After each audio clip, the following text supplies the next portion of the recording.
लोकतंत्र के महापर्व को खूबसूरत बनाने के लिए जहां देश के प्रधानमंत्री और प्रदेशों के मुख्यमंत्री जनता से अपील कर रहे हैं और बहुत ही खूबसूरत ये लोकतंत्र का पर्व उत्सव बन जाए, इसको लेकर के अपील की जा रही है। नमस्कार, मैं अमित कश्यप और आप देख रहे हैं हंगामा टाइम्स न्यूज।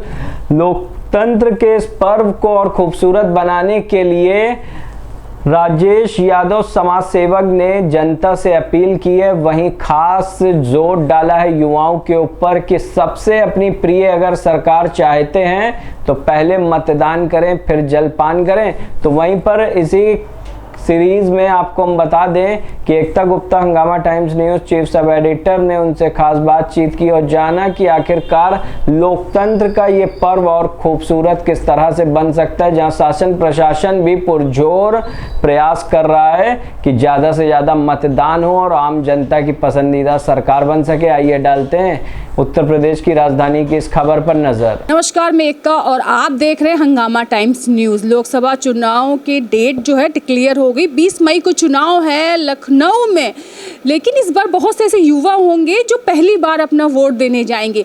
कभी कभी युवा हो या बुजुर्ग हो, अपने सरकार को लेके, वर्तमान सरकार को लेके बहुत ये बातें करते हैं कि इसने ये नहीं किया, सरकार ने वो नहीं किया, ये नहीं किया। लेकिन आपके पास आज मौका ये है कि अपनी पसंदीदा सरकार आप चुन सकते हो।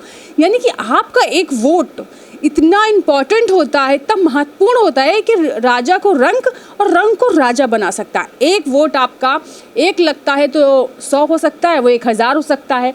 तो इसी चुनाव में एक हमारे साथ वरिष्ठ समाज सेवी राजेश यादव जी हैं, उनसे जानेंगे कि वो युवाओं को क्या संदेश देंगे। मतदान जागरूकता अभियान चल रहा है, यानी कि मतदान जागरूकता अभियान, यानी कि हम उसके दौरान अपने युवाओं को, बुजुर्गों को, महिलाओं को, सबको ये जागरूक करेंगे कि वो निकलें, वोट दें।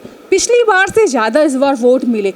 आपकी सरकार अगर आप चाहते हो वो जीते तो आपका वोट ज़रूरी है।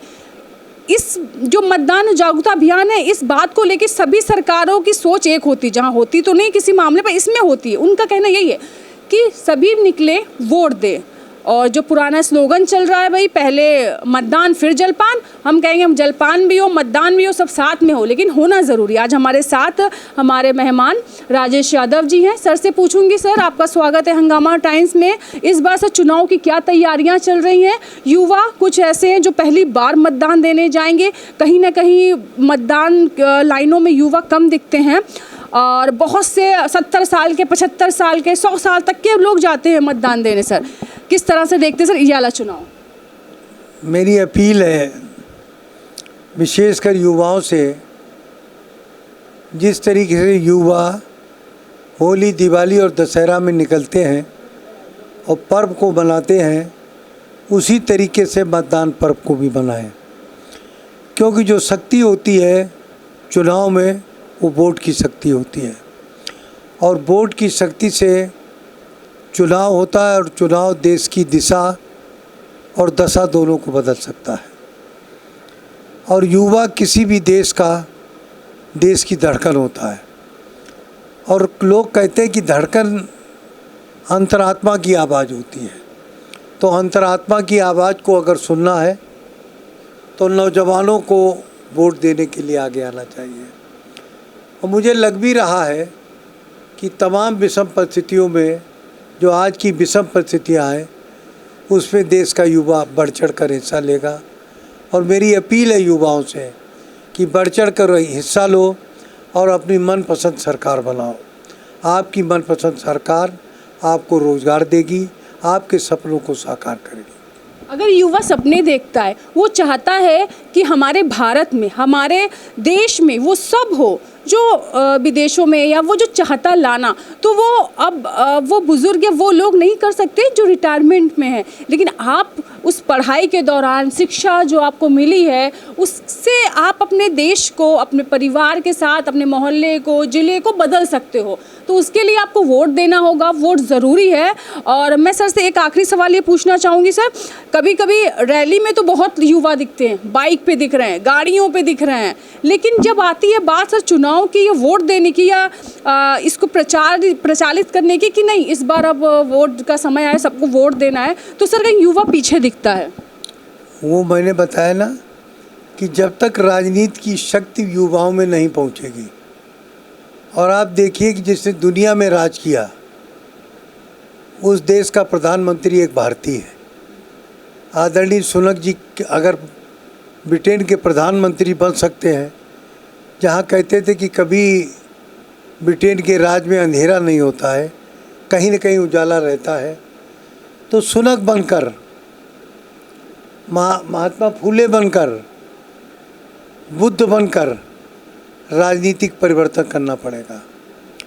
और आपको ज़्यादा दूर न जाके मैं अपने धर्म पर अगर बोलूं तो सबसे बड़ा उदाहरण भगवान कृष्ण का है, जिन्होंने बाल्यावस्था से ही राजनीतिक परिवर्तन के क्षेत्र में अपने पैर रखे, और पैर ही नहीं रखे, उन्होंने समाज के अंतिम व्यक्ति को न्याय दिलाने के लिए महाभारत भी छेड़ दिया। महाभारत को वर्ल्ड वार कहा जाता है। अगर समाज में न्याय नहीं मिलेगा तो वर्ल्ड वार होते रहे हैं। आज भी दुनिया वर्ल्ड वार के बिल्कुल मुहाने पे खड़ी है। आपने कल परसों देखा किस तरीके से एक देश ने दूसरे देश पर हमला कर दिया, और दूसरा देश भी हमले के बारे में सोच रहा है, ऐसा मुझे महसूस होता है। लेकिन हमले का जवाब हमला नहीं होना चाहिए। इस समय दुनिया की सभी शक्तियों को, विशेषकर भारत के लोगों को आगे आकर इस युद्ध को रोक देना चाहिए, क्योंकि युद्ध केवल ज़मीनों के लिए नहीं लड़ा जाता है। युद्ध में मनुष्य जाति का नुकसान होता है। बहुत सी शक्तियाँ युद्ध इसलिए लड़ती हैं कि उनका बिजनेस चलता है, लेकिन बिजनेस किसी की जान पर अगर आ जाए तो बड़ा खतरनाक बिजनेस होता है। मैं दोनों महाशक्तियों से कहूँगा कि आप अपने अपने प्यादे पीछे ले लें और इस विश्व युद्ध को दुनिया से किसी भी तरीके से टाल दें। एक हमारे यहाँ भी चुनाव युद्ध होने वाला है सर, और जहाँ महिलाओं ने अहम भूमिका निभाई है। इस बार सर संदेश दीजिए महिलाओं को कि घर से परिवार की जिम्मेदारी छोड़कर बाहर मैदान में आए और वोट दें। देखिए, पिछले चुनाव में भी जो अभी हुआ है उसमें महिलाओं का बहुत योगदान रहा है। पिछली सरकारों ने जिस तरीके से अन्न का वितरण किया और सरकारी वितरण के आधार पर महिलाओं ने खुश होकर वोट दिया, तो महिलाएं हमेशा प्रमुख रही हैं, चाहे वो ओलंपिक के मैदान में हो, चाहे एशियाड के मैदान में हो, और चाहे चुनाव के मैदान में हो। आप चुनाव के मैदान से अगर आप देखती हैं तो साउथ एशिया की ज़्यादातर प्रधानमंत्री महिला ही रही हैं। इसलिए महिला शक्ति को मैं प्रणाम करता हूं। और महिला अपने घर में बात नहीं मानती है, वोट देते समय चुपचाप वोट जिसको देना दो उसी को देती है। इसलिए महिलाओं से भी मैं अपील करता हूं कि अपनी छोटे से लाभ के लिए अपने निर्णय को सुरक्षित रखें, और ऐसे देश में ऐसी प्रणाली को लागू करने के लिए वोट दें जिससे आपका देश महाशक्ति बने, जिससे आपका देश बहुत ही संपूर्ण बने, और संपूर्ण बनकर धन धान्यपूर्ण बने। तो इस बार युवाओं से, महिलाओं से हंगामा टाइम्स की भी और राजेश सर की यही दरख्वास्त है कि समय निकाले, वोट दें। आपकी सरकार, आपका वोट बहुत महत्वपूर्ण है। समय निकाल के वोट दें, कोई बहाना नहीं चलेगा। अगर कुछ अच्छा करना है या अपनी वर्तमान सरकार को भी रखना, आप ये ना सोचो कि इसका नाम बहुत ऐसे कोई नहीं हटा सकता। जब वोट आप देने नहीं जाओ, यही सोच सबकी रहेगी तो वो हट जाएगी। इसीलिए अगर आप चाहते हो कि अपनी पसंदीदा सरकार या अपने प्रत्याशी को जिताना, तो वोट देना अनिवार्य है। तो बने रहिए हंगामा टाइम्स के साथ। इसी के साथ मैं एकता आपसे इजाज़त लेती हूँ। नमस्कार।